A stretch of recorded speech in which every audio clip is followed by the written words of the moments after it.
ఇప్పుడు చిన్నజీవి స్వామివారి చేతిలో ఉన్న దండానికి మీ చేతిలో ఉన్న దండానికి తేడా ఏమన్నా ఉందా అండి? దండం ఒకటి. సహజంగా 3 దండాల త్రిదండం అంట. అంటే మీరెందుకు సన్యాసాశ్రమం తీసుకున్నారు అంటే? నేను ఎందుకు తీసుకోకూడదు అని కూడా ప్రశ్న వేసుకో.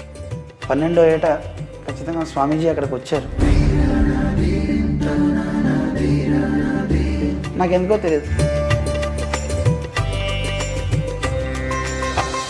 ఆ వంట మహిమే అలా ఒక రకమైన భక్తి అవి రావడానికి కారణమేమో అనిపిస్తుంది. ఎన్నాళ్ళైందండి స్వామివారితో మీరు మీ జర్నీ స్టార్ట్ చేశారు? 2 నెలల పిల్లవాడినప్పుడు అప్పుడు చూశారు. ఆ తర్వాత 92లో మళ్ళీ వాళ్ళు.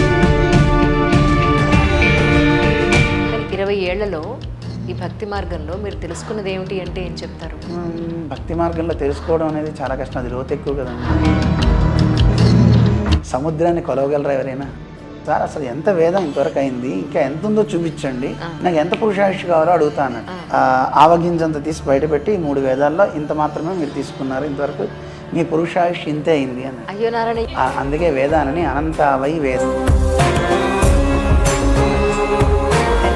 డే షెడ్యూల్ ఎలా ఉంటుంది అంటే 4 గంటలకల్లా లేస్తాము, లేచి సుప్రభాత సేవని వెళ్తాము.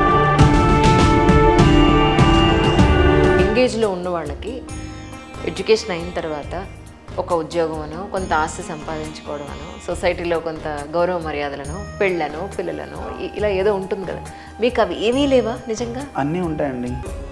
నహి జ్ఞానేన సదృశం పవిత్రం ఏ విద్యతే అంటాడు గీతలో స్వామి. నిజమైన సంపద ఏది అంటే జ్ఞానమే కదా.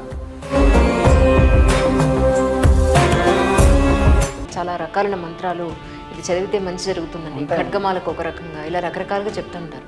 నిజంగా ఆ మంత్రం చదివితే వాళ్ళ సమస్యలు నిజంగా తీరిపోతాయండి. మంత్రం వాళ్ళకి చెప్పింది మననాత్ త్రాయతేతి మంత్ర అంటారు. మననం చేసిన వాడిని రక్షించేది మంత్రం.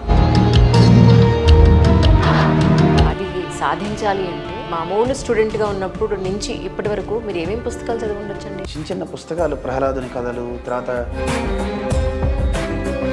జరగబోయేది కొన్ని కళల రూపంలో మనకి కొన్ని సిమ్టమ్స్ తెలుస్తూ ఉంటాయి. మీకు ఎప్పుడైనా అనిపించిందండి నిజమే ఇది కరెక్టే అని? కళల్లో కొన్ని సూచనలు అయితే అవుతూ ఉంటాయి, అది పగటి కళలు కాకూడదు. అవును.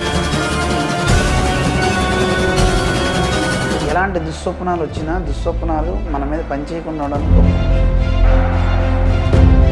ఒకటే స్మరణ, ఒకటే బొట్టు, ఒకటే ఆహార్యం, ఒకటే పూజ. సో ఇదంతా మేము నిజంగా బోర్ కొట్టిన ఎప్పుడు జీవితంలో. దేని మీద అయితే మనం ఇష్టం పెంచుకుంటామో, ఇష్టం పెంచుకున్న వృత్తి బోర్ ఎందుకు ఇస్తుంది?